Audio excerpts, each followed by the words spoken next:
This is the Khmer Times News. My name is Paolo Bonini, and these are your headlines.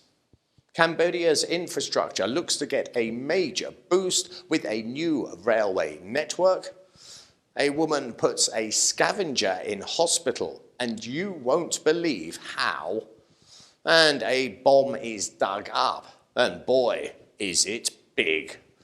But first, our headline story. The Prime Minister has announced how the development of the Cambodian railway system is to develop, and that direction is nationwide. What he envisages is a national rail network that will go from border to border, from port to city, and to cover the whole country, and become the arteries of the entire nation, not only to take vast volumes of freight off the nation's roads, but also to allow people to travel both nationally and internationally, all by rail. The first phase of rail expansion is to look at upgrading and repairing current rail routes. But then the plan is to expand deeper into the country and to integrate road and rail networks. The rail company is also examining the possibility of other projects to reduce the kingdom's traffic burden, notably a light railway service from Siem Reap's new airport to the city centre, and many feel that that is a necessity. The new Siem Reap airport has a capacity for 20 million passengers, and carrying that little lot 50 kilometres by road would be a huge strain on the regional roads. Therefore, a light railway would be seen as the only sensible answer. But it is not there that the rail story ends, with the national railways and the light railways, as there is study work going on to consider the feasibility of a metro rail for Phnom Penh. Now, as to what form that would take is yet to be defined, but whatever form it would take, its construction would not only take big money, but to be effective, it would need to be a very bold gesture as well. Now, what I mean by that is if we look at the world's first ever underground railway system, that of London Underground, which was built in 1863, a full 20 years before even Jack the Ripper walked those Victorian streets.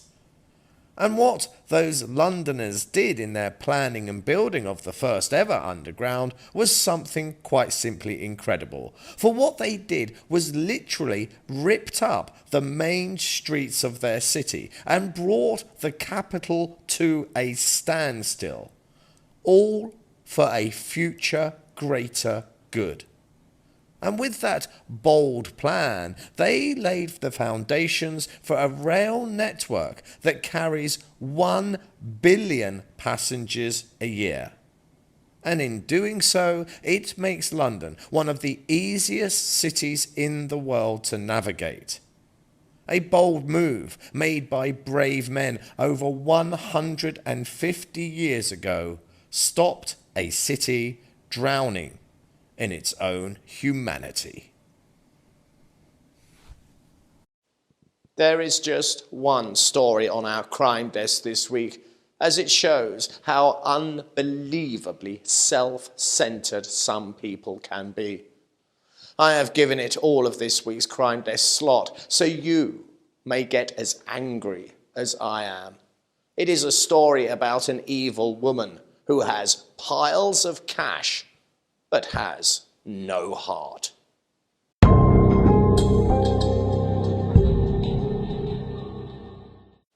Now, believe me when I tell you this story will anger you like no other and show you how unbelievably selfish some people can be. It is always so much worse when the offending party is obviously very wealthy, but does not give a flying crap about who they hurt or what damage that they cause.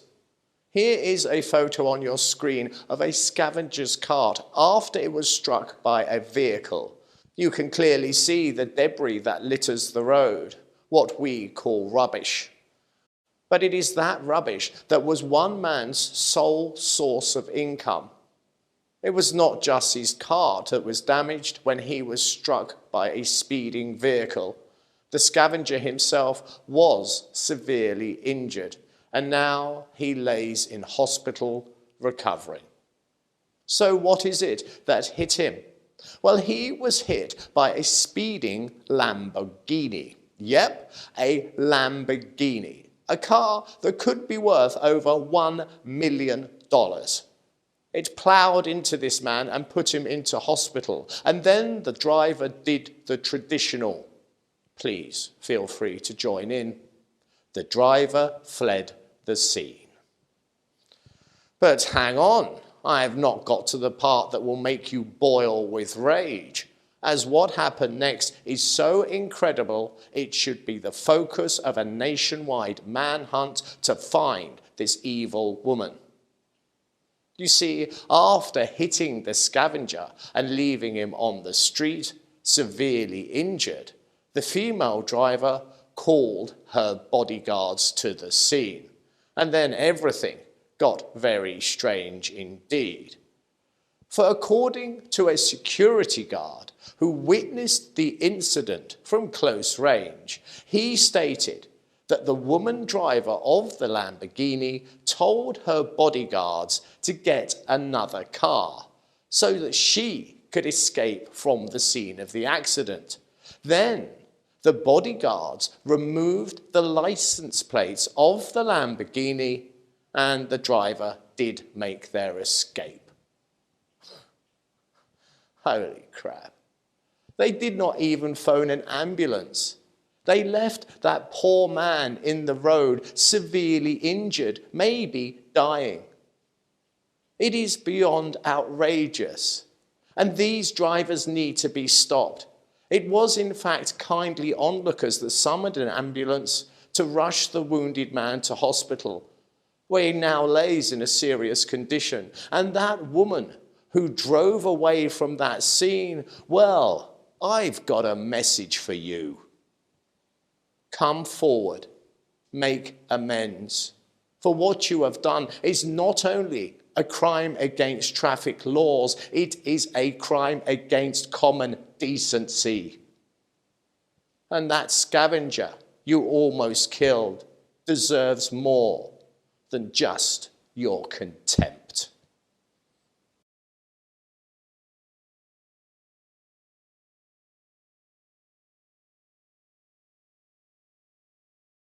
A Vietnam-era aerial bomb has been safely removed from the capital city, and it was an absolute monster. Now, I don't usually put pictures up on the screen when I'm doing these intros, but I do want you to look at this one. Have a look at this. It is simply massive. This bomb was a huge 230 kilograms of deadly explosives. And it had slumbered its lethal sleep for nearly 50 years, and thankfully it was safely removed. But other bombs were not. For a man looking for firewood, sadly this week encountered a landmine that nobody had yet detected. A Cambodian mine action center team have safely removed an American Mk-82 aerial bomb from an area in the northwestern suburb of Phnom Penh. The team discovered the unexploded bomb in the capital and have now safely transported it to the CMAX disposal center. A spokesman has said that it had been buried in the ground for over 50 years, but was in remarkably good condition and was of incredible danger to anyone who may have come across it. The deminers said that the Mk-82 aerial bomb weighed in at a staggering 230 kilos and would have caused devastation to the area in which it was found if it had accidentally gone off. And this was not the only bomb discovered. On your screen now you'll see an image. It's of a man being carried out of the forest. His leg has been blown off. He went into that forest to cut down an old tree stump to provide his family with firewood. It was then that he stood on a landmine. His leg was blown clear off, and his future is now that of a cripple. A once healthy, active farmer has a much more depressing future laying out before him. And although a sad story, it is far from unique, as Cambodia is one of the world's worst affected countries in the world, suffering from a huge range of mines and unexploded ordnances, left from 3 decades of war and internal conflicts, stretching from the 1960s all the way to 1998. There are an estimated 5 million landmines and other munitions left over from recent conflicts. Yale University of America states that from 1965 to 1973, the United States alone dropped 230,000 bombs on Cambodia. And a Cambodian government report shows that from 1979 to the present day, explosive remnants have killed 19,821 innocent people. And that toll only ever rises. There has been a much-needed crackdown on forestry crimes in Pursat this week, and has seen 7 men arrested for illegal clearance of state forest land. And the continued deforestation of Cambodia by such people means the situation for Cambodia's forests is indeed still desperate. Global Forest Watch reports Cambodia has lost over 2 million hectares of tree cover in less than a single decade. And that is in fact a much higher percentage than even Brazil or Indonesia. The Ministry of Environment said this week that 7 suspects have been detained for questioning, and police are now looking to identify the mastermind behind this recent illegal forest clearing. Officials have said that early in the year, environmental officials had cracked down on natural resource crime throughout the whole of the Pursat province, where many perpetrators were not only arrested but also charged. The Pursat governor recently said that between 2019 and 2023, police identified a total of 440 such cases. They arrested over 200 perpetrators and recovered an incredible 11,000 hectares of state land. And there has been a stiffening in the attitude, for the governor of Pursat wants police to stop the culture of just educating offenders.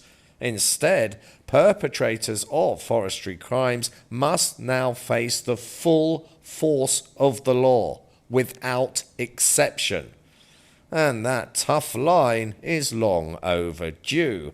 Global Forest Watch reports that Cambodia's primary forest cover fell dramatic from over 70% in 1970 to just 3.1% by 2007, when less than 3,000 square kilometres of primary forest land remains. Deforestation is proceeding at an alarming rate. Nearly 75% of forest loss has occurred since the end of 1990. The alarm bells for Cambodia's last remaining forests are ringing loudly. as they are disappearing at a frightening rate. And if the warning is not heeded, the forests will be gone. And when that last tree is cut down, it should be carved into a wooden headstone, and that headstone should read, "Here was once a forest, but selfish, greedy men sold it all so that they could get rich."